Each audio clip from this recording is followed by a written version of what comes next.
আচ্ছা, 11-এর ছাত্রছাত্রীরা, তোমাদের আজকে আমি প্রথম ভিডিও ক্লাসে পড়ানো শুরু করলাম।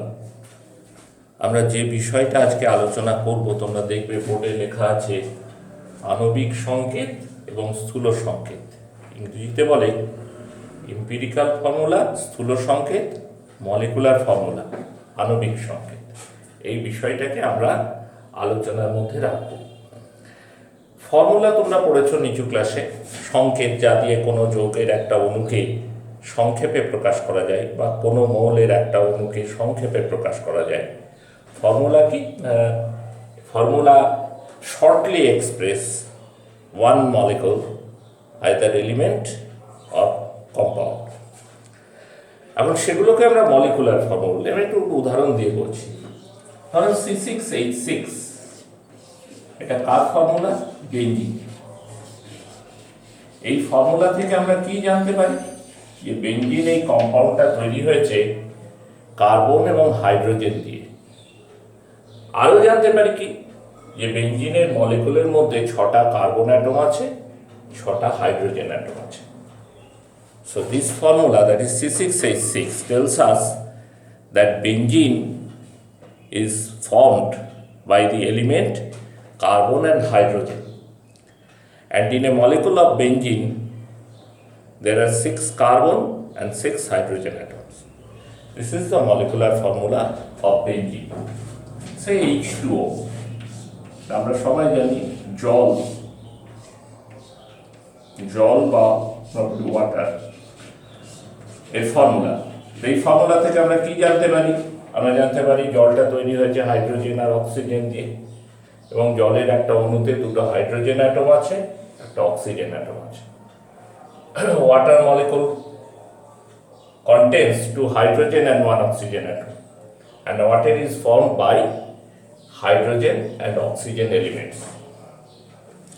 তাহলে মলিকুলার ফর্মুলাকে যদি আমরা ডিফাইন করতে চাই, সংজ্ঞা দিতে চাই, তাহলে আমরা বলবো যে, বাংলায় বলি আগে, যে সংকেত থেকে আমরা জানতে পারি কোনো একটা যৌগ কি কি মৌল দ্বারা তৈরি এবং সেই যৌগের অণুতে ওই মৌলগুলোর কতগুলো করে পরমাণু আছে। এই দুটো তথ্য যে সংকেত থেকে জানা যায়, সেটাই হচ্ছে তার আণবিক সংকেত। যেমন C6H6 এই ফর্মুলাটা বললে আমরা দুটো জিনিস জানি। এক, বেঞ্জিন তৈরি হয় কার্বন আর হাইড্রোজেন দিয়ে, এবং বেঞ্জিনের একটা মলিকুলে 6টা কার্বন অ্যাটম আছে, 6টা হাইড্রোজেন অ্যাটম আছে। Molecular formula tells us about the element by which a compound is formed, and it also tells us the number of atoms of the element which combine together to form one molecule of the compound. H2O, this formula tells us that water molecule is produced by 2 elements, hydrogen and oxygen. And 1 molecule of water contains 2 atoms of hydrogen and 1 atom of oxygen. Now we come here empirical formula, স্থূল সংকেতে আসি। Molecular formula থেকেই actually empirical formula বের করা যায়। ধরো আমরা discuss করছিলাম বেঞ্জিনের molecular formula হচ্ছে C6H6, 6টা কার্বন, 6টা হাইড্রোজেন অ্যাটম আছে। তো আমরা যদি এই অ্যাটমগুলোর রেশিও করি 6:6, তাহলে সিম্পলেস্ট ফর্মটা কি পাবো? 1:1। এই সিম্পলেস্ট ফর্ম দিয়ে যখন আমরা বেঞ্জিনকে এক্সপ্রেস করব, তখন আমরা লিখব CH। এটাকেই বলা হচ্ছে বেঞ্জিনের এম্পিরিক্যাল ফর্মুলা, স্থূল সংকেত। তাহলে যদি আমি ডিফাইন করতে চাই হোয়াট ইজ এম্পিরিক্যাল ফর্মুলা, তাহলে বলবো যে কোনো একটা যৌগের অণুতে বিভিন্ন মৌলের যে পরমাণু উপস্থিত থাকে, সেই পরমাণু সংখ্যার অনুপাত করে যে সরল অনুপাত পাওয়া যায়, তার সাহায্যে যখন যৌগটাকে প্রকাশ করা হয়, তখন সেই সংকেতকে আমরা স্থূল সংকেত বলি। তাহলে what is empirical formula? Empirical formula is it is such formula which we get from by the ratio of number of atoms of the element present in the compound. কোনো একটা কম্পাউন্ডের একটা মলিকুলে এলিমেন্টগুলো যে যে অ্যাটম, যতগুলো অ্যাটম আছে, যে সংখ্যায় atom আছে তার রেশিও করে যে সিম্পলেস্ট রেশিওটা পাওয়া যায়, তার সাহায্যে যখন আমরা কম্পাউন্ডকে এক্সপ্রেস করি আমরা সেটাকে বলি এম্পিরিক্যাল ফর্মুলা। এবং ধরো জলের এম্পিরিক্যাল ফর্মুলা কী হবে? জলে কটা হাইড্রোজেন অ্যাটম আছে? দুটো। কটা অক্সিজেন অ্যাটম আছে? একটা। এটাই তো সিম্পলেস্ট ফর্মুলা। তাহলে ওয়াটারের ক্ষেত্রে যেটা মলিকুলার ফর্মুলা সেটাই এম্পিরিক্যাল ফর্মুলা। মনে থাকবে কথাটা। এখন এদের মধ্যে একটা রিলেশন আছে। রিলেশনটা কি? দেখো, আমরা এম্পিরিক্যাল ফর্মুলা কোথা থেকে পাই? আমরা এম্পিরিক্যাল ফর্মুলা পাই মলিকুলার ফর্মুলা থেকে। মলিকুলার ফর্মুলায় বিভিন্ন এলিমেন্টের যে অ্যাটম থাকে মলিকুলের একটা কম্পাউন্ডের একটা মলিকুলের মধ্যে, বিভিন্ন এলিমেন্টের যে যে অ্যাটম থাকে তার রেশিও করে যে সিম্পলেস্ট রেশিওটা পাই, তার সাহায্যে যখন কম্পাউন্ডটাকে এক্সপ্রেস করছি, that is empirical formula. Ratio করা হয়, নাম্বার অফ অ্যাটমের রেশিও করা হয়। ঠিক আছে?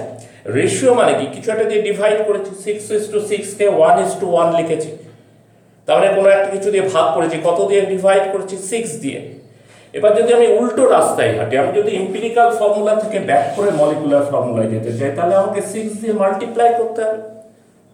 ঠিক কিনা? সব জায়গাতেই 6 দিয়ে মাল্টিপ্লাই করতে হবে তার কোনো মানে নেই। সে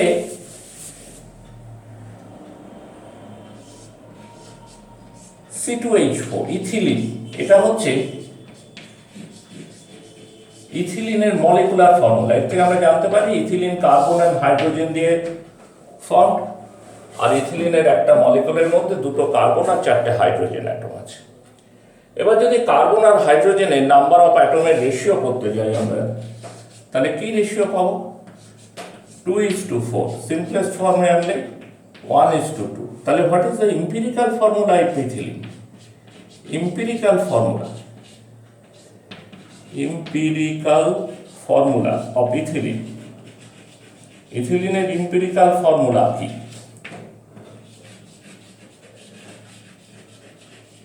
That is CH2. Empirical formula of ethylene is CH2. তাহলে যদি এম্পিরিক্যাল ফর্মুলা থেকে আবার মলিকুলার ফর্মুলায় যেতে চাই, তাহলে আমাকে 2 দিয়ে মাল্টিপ্লাই করতে হবে। মানে যেটা দিয়ে ডিভাইড করে আমি সিম্পলেস্ট রেশিওতে এসেছিলাম, ঘুরে সেটা দিয়ে মাল্টিপ্লাই করতে হবে। তাহলে আমাকে যদি বের করতে যাই what is the relation between empirical formula and molecular formula, আমরা বলবো এম্পিরিক্যাল ফর্মুলা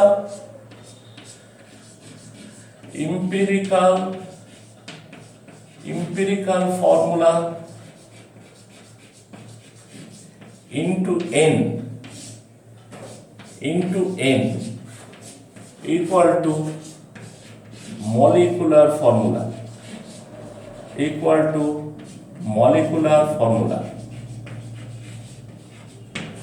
where n হচ্ছে স্মল হোল নাম্বার, বাংলায় বলে ক্ষুদ্র পূর্ণ সংখ্যা।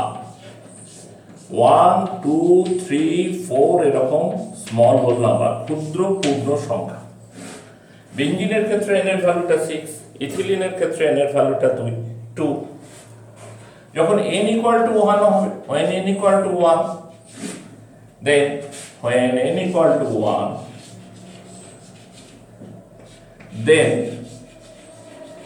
সেক্ষেত্রে এম্পিরিক্যাল ফর্মুলা যা হবে, এম্পিরিক্যাল ফর্মুলা আর মলিকুলার ফর্মুলা এক হয়ে যাবে। এরকম এক্সাম্পল তুমি প্রচুর পাবে। যেমন জল একটা লিখেছিলাম, এখানে এম্পিরিক্যাল ফর্মুলাও যা, মলিকুলার ফর্মুলাও তাই। কার্বন মনোক্সাইড, কার্বন ডাইঅক্সাইড, প্রত্যেকটা এম্পিরিক্যাল ফর্মুলাও যা, মলিকুলার ফর্মুলাও তাই। ঠিক আছে? আবার দেখো, একাধিক কম্পাউন্ডে একই এম্পিরিক্যাল ফর্মুলা, মলিকুলার ফর্মুলা কিন্তু আলাদা আলাদা। যেমন ধরো C6H6, এটা কার মলিকুলার ফর্মুলা? বেঞ্জিনের। পাশাপাশি রাখো C2H2, কার মলিকুলার ফর্মুলা? অ্যাসিটিলিনের। এবার তুমি হিসাব করে দেখো, 6:6, সিম্পলেস্ট ফর্মে এলে 1:1, এটাও 2:2, নাম্বার অফ অ্যাটমের রেশিও, সিম্পলেস্ট ফর্মে এলে 1:1। তাহলে দুজনেরই এম্পিরিক্যাল